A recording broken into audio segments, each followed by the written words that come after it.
pelo clima atual, você acha que a gente está próximo de uma crise ou é muita fantasia tentar adivinhar essas coisas? Na verdade, eu acho que, assim, o sistema capitalista está chegando num ponto, essa briga dos Estados Unidos com a China, o que os Estados Unidos fez? Ele fez isso a nível global, né? Então, o que as empresas, a economia americana e as empresas americanas fizeram? Isso tudo, esse exemplo que eu dei para você, ele fez com o mundo inteiro, né? Então, para mim, as empresas crescerem, para eu continuar aumentando o meu poder econômico e, junto com isso, obviamente, o meu poder militar, é numa escala global. A moeda internacional é o dólar, o ativo de reserva é o título do Tesouro americano, o sistema financeiro mundial usa tudo isso, e isso permite com que eu continue avançando, principalmente militarmente, né? O que financia a expansão militar dos Estados Unidos foi o sistema eurodólar. Ele ter o dólar, o privilégio de ter o dólar como o ativo de reserva mundial. Então ele cresceu. E aí, quando ele cresceu, ele quis expandir as suas empresas também para o mundo inteiro, né? Então, essa retórica do Donald Trump, não sei o que, na verdade isso foi pensado. Ele não foi para a China, transferiu todas as indústrias para a China porque eles queriam ajudar os chineses. Eles fizeram isso porque a mão de obra era barata, a mão de obra nos Estados Unidos começou a ficar cara, ele transferiu as indústrias lá porque ele achou que, lembra da margem? Para manter a margem ou continuar aumentando a minha margem, eu preciso de mão de obra barata. Fui para a China, montei minhas indústrias, fiz todo esse processo de transferir as indústrias para os países mais pobres, né, que tinha mão de obra barata, porque eu queria continuar aumentando minhas margens, né? Só que isso criou, hoje ele vê que ele criou um problema para isso, porque a China cresceu, ficou maior industrialmente, a produção industrial da China é maior do que a dos Estados Unidos e da Europa juntos, né? Então, a China é uma potência industrial. Então ele foi expandindo, só que tem um limite. Quando ele fez isso concentrando riqueza, ele criou um problema interno, que é o nível de desigualdade nos Estados Unidos. A retórica eleitoral do Donald Trump é reindustrializar os Estados Unidos para trazer essa classe média industrial que perdeu o emprego. Ele não perdeu o emprego porque a China quis produzir, foi porque o próprio país, Estados Unidos, transferiu as indústrias para lá. Transferiu as indústrias para lá para quê? Se você pegar na história, transferiu porque a mão de obra industrial nos Estados Unidos era cara e eles queriam minar o poder dos sindicatos de trabalhadores da indústria nos Estados Unidos. Se você pegar lá as unions, né? Nos Estados Unidos tinham muito poder sindical nessa época. Então, aquele exemplo que eles usam de Detroit, se fosse pegar, obviamente, numa escala não proporcional, era mais ou menos aqui o sindicato dos metalúrgicos do ABC. Né? Eles tinham um poder de negociação muito grande.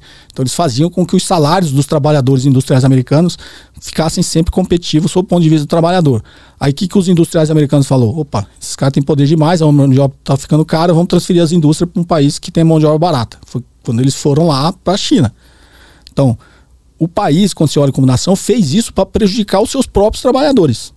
Então, ele foi lá e desindustrializou os Estados Unidos, e aí os trabalhadores dessa classe industrial ficaram desempregados ou com as indústrias mais nem low-tech, né, que tem lá, porque low-tech também não é competitiva, mas ficou sem uma classe trabalhadora industrial. Eles ficaram muito descontentes e eles foram arrumar empregos em outros setores da economia, principalmente serviços, né? Então o setor de serviços ficou há 40 anos que o setor de serviços dos Estados Unidos está com o salário congelado. Congelado assim, não evoluiu. Não teve evolução salarial no setor de serviços há mais de 40 anos. Por quê?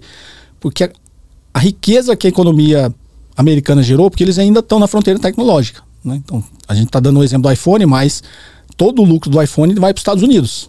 Ele obviamente remunera as indústrias lá que produzem hoje na Índia, no Vietnã e na China, pela produção industrial, né? Só que lembra lá da vantagem competitiva, do valor agregado? O valor agregado no iPhone é a tecnologia, é o design.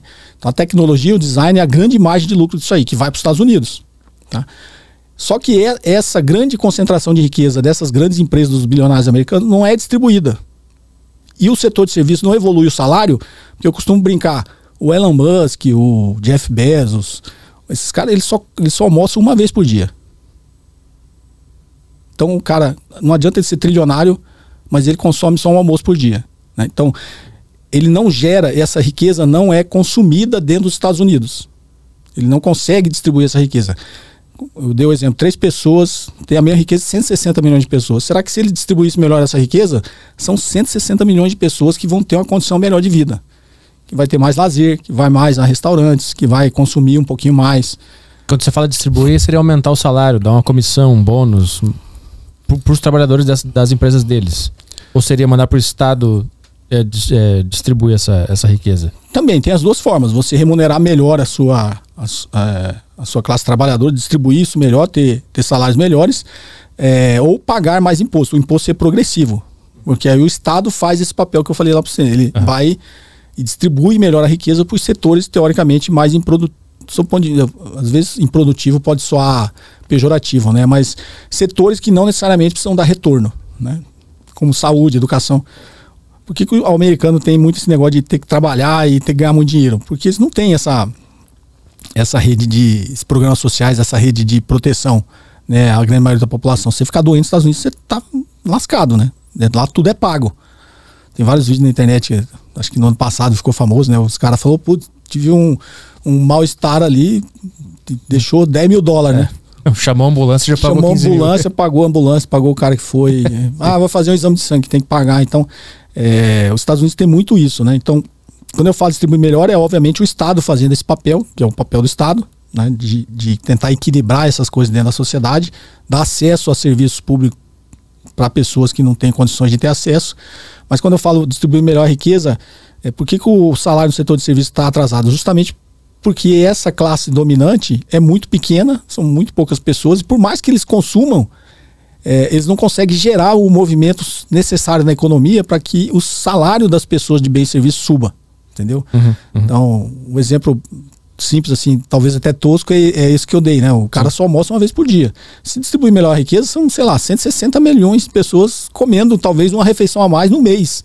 Só que 160 milhões de pessoas comendo uma refeição a mais no mês, só uma no mês, já gera um movimento na economia americana que vai melhorar o salário das pessoas do setor de serviços. Então o Trump se elegeu, a base eleitoral do Trump é essa insatisfação da classe de trabalhadores da indústria e da classe de trabalhadores do setor de serviços. São exatamente os trabalhadores que estão insatisfeitos com a economia. Só que ele usa uma retórica de que ele tampa que o real problema é esse. O real problema é que os Estados Unidos não distribui a riqueza dentro do próprio país. E aí essa retórica que ele está usando agora, na realidade, ele vai prejudicar ainda mais. Porque quando o próximo passo que é ele reduzir os impostos das grandes corporações e das pessoas mais ricas, com esse discurso do trickle-down economics, né, que é a economia do gotejamento, ele vai diminuir o salário, vai diminuir o imposto ainda mais de quem é rico. Vai aumentar a acumulação. E vai aumentar a acumulação e vai aumentar o imposto de todo mundo. Porque as tarifas, na verdade, é um imposto que quem vai pagar é a população. Quando os produtos ficarem mais caros, quem vai pagar é quem consome, é a grande maioria da população. Então ele vai se tornar um sistema mais regressivo ainda dentro dos Estados Unidos. Então o que pode gerar, eu acho, são convulsões sociais, entendeu? Acho que o grande problema dessa situação atual que a gente está hoje é você gerar muita insatisfação social e gerar convulsões sociais. Eu acho que não chega a esse ponto, porque eu acho que o Donald Trump cai antes. Eu acho que ele cai antes. E essa convulsão social ela vai ser direcionada ao discurso neoliberal.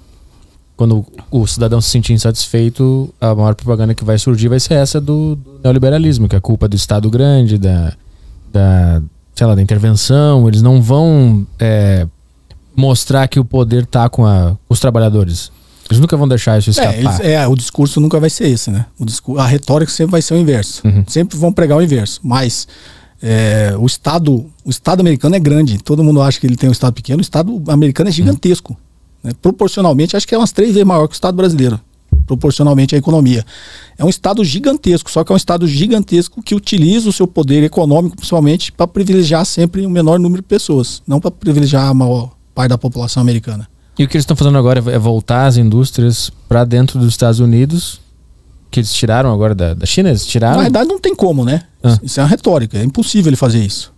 Tá todo mundo achando que isso vai acontecer, isso não vai acontecer. O que eu queria falar é que se ele fizesse isso, agora ele tem a arma na mão para dizer para os caras, vocês estão desempregados, vocês estão no setor de serviços que vocês não estão ganhando aumento, então eu tenho mais poder de barganha para os salários continuarem baixos. Porque antes eles ganhavam bem na indústria, né? A classe trabalhadora estava com poder.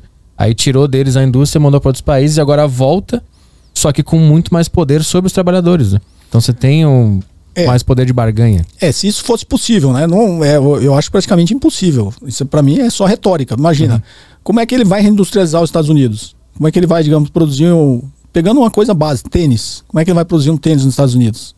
Sei lá, O tênis é produzido lá na Índia, da Adidas, se não me engano, ou da Nike. É lá na Índia, sei lá, custa $100 e os caras põem a margem lá e vende, sei lá, por $300 nos Estados Unidos. Como é que ele vai produzir $1 dentro, o mesmo tênis dentro dos Estados Unidos por $100? É impossível, né? É impossível, a menos que ele triplique o preço dentro dos Estados Unidos, que é o estudo que os economistas estavam fazendo, né? Por que é impossível? A renda per capita na China é $13 mil e a renda per capita nos Estados Unidos é $85 mil. Então, assim, é 5 vezes maior. Se você fosse pegar por esse dado, é 5 vezes mais cara a mão de obra nos Estados Unidos. Então, é impossível ele produzir a mesma coisa nos Estados Unidos e manter o preço. Entendi. Então, vou trazer a indústria da Nike de volta para os Estados Unidos. Tá bom, você vai trazer, vai custar mais $300, vai custar $1.000 no tênis da Nike nos Estados Unidos. Quem vai comprar? Então é meio que impossível ele fazer isso. Tô falando um negócio básico. Agora, não, vou trazer a indústria de iPhone de volta para os Estados Unidos. É impossível ele fazer isso. Quanto mais você subir na escala tecnológica, é muito mais difícil, né? E até porque não é interessante, porque eu falo que ele pode cair antes, porque para o próprio industrial isso não é interessante, né? Então, vou dar um número assim, só para efeito de exemplo. Imagine que toda a produção de iPhone foi para a China e agora na China também começou a ficar um pouquinho caro, transferiu para a Índia, para o Vietnã, sei lá, tá lá. Aí custa a parte do hardware, né? Só a parte de montar, a parte tal, custa, sei lá, $100 para produzir isso fora dos Estados Unidos, né? Aí a Apple vai lá, produz tudo, só que vai lá e vende nos Estados Unidos por $500. Os $400 que ela agregou ali é o lucro da Apple. Obviamente, dentro desse lucro está a parte de design, de desenvolvimento da tecnologia, vai pagar os centros de pesquisa da Apple, vai pagar tudo aquilo que fica lá na Califórnia, aquele troço gigantesco, mas que não é indústria. Ali é só a parte, digamos, inteligente da Apple, fica ali. Mas a parte de produzir o hardware é muito barato, teoricamente, para a Apple. A parte que ela produz a tecnologia e remunera é a parte mais sofisticada do negócio. Mas digamos que ela produz por 100 e vende por 500. R$400 ela agregou para ela, de lucro para ela. Se ela trouxer aquela para os Estados Unidos, vai custar $1.000 para ela produzir dentro dos Estados Unidos. Primeiro, não vai ter mercado para vender, porque o produto vai ficar muito caro. E segundo, vai diminuir a margem da Apple. A Apple vai ter uma margem muito menor se ela produzir nos Estados Unidos, que é justamente o motivo que ela saiu, né? Ela saiu para ter margens maiores, não saiu dos Estados Unidos para ajudar os outros. Então, assim, é uma retórica que não faz sentido nenhum. Não faz sentido nenhum, não vai acontecer. As empresas não vão, principalmente a indústria high-tech, não vai voltar para os Estados Unidos, porque a parte que ela consegue extrair de retorno disso é a parte realmente sofisticada, high-tech. No caso da época que eu estou falando, é o desenvolvimento da tecnologia, é o design, é o marketing que eles usam, é tudo isso, né? A parte de produzir o hardware é de menos para a Apple.